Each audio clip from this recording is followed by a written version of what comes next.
Скажет об эпидемиологической обстановке в регионе на 19 июня. Александр Сергеевич, здравствуйте. О текущей эпидемиологической ситуации в Якутии. Добрый вечер. Ситуация у нас, к сожалению, не улучшается. Всего по республике 3486 случаев новой коронавирусной инфекции с ее начала. И за последние сутки зафиксировано 97 новых случаев, из них 68 по городу Якутску, 29 по 8 районам республики.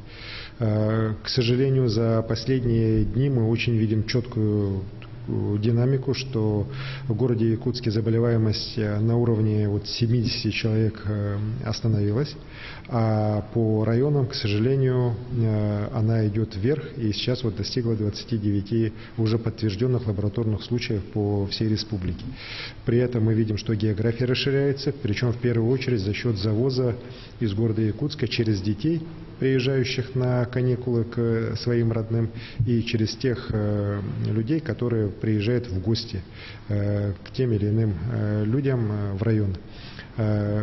Мы понимаем, что эта ситуация, к сожалению, она уже у нас по ряду районов имеет такой серьезный характер. Количество больных исчисляется десятками. И сейчас на местах оперативные штабы муниципальных районов, конечно же, должны принимать все исчерпывающие меры для того, чтобы не допускать дальнейшего распространения этой инфекции. В том числе на уровне районов, поселков, сел могут вводиться различные меры ограничительные для решения этих вопросов. Но самое главное, конечно же, необходимо соблюдать все те ограничительные меры, которые существуют, в первую очередь масочный режим. К сожалению, с этой части ни в городе Якутске, ни в районах, тем более, мы особо похвастаться не можем. Так мы массово видим, что молодежь в особенности так очень часто это все игнорирует. При этом количество заболевших, еще раз говорю, у нас не уменьшается, а растет. Мы сейчас являемся, к сожалению, антилидерами по Дальнему Востоку.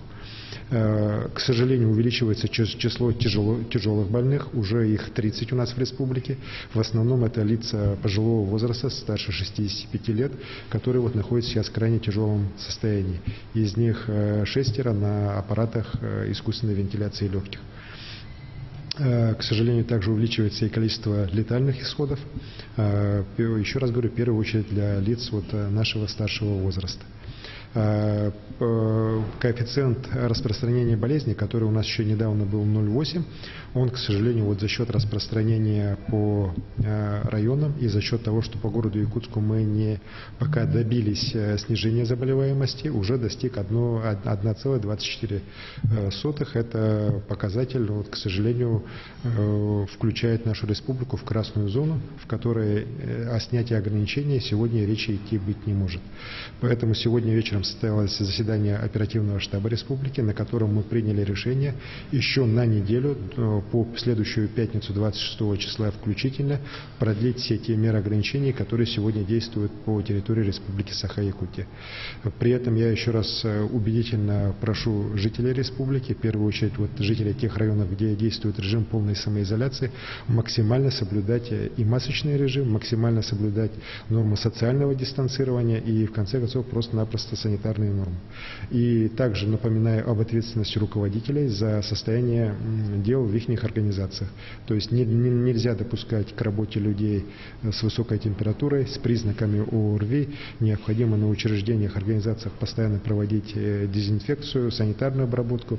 То есть, в общем, все те меры, которые мы раньше очень так четко, планово проводили, но, к сожалению, сейчас мы видим, что по ряду районов и по ряду предприятий города Якутска этими мерами просто-напросто уже о них не думают, о них забывают, и это моментально со стороны вируса к нам прилетает ответный удар. Так что это именно в количестве заболевших людей, как по городу Якутску, так и по районам республики.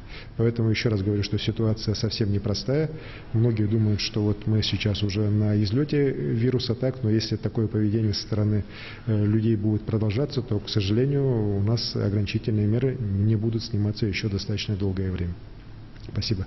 Спасибо большое. Это был брифинг главы Якутии с информацией об эпидемиологической обстановке в регионе на 19 июня. Не переключайтесь.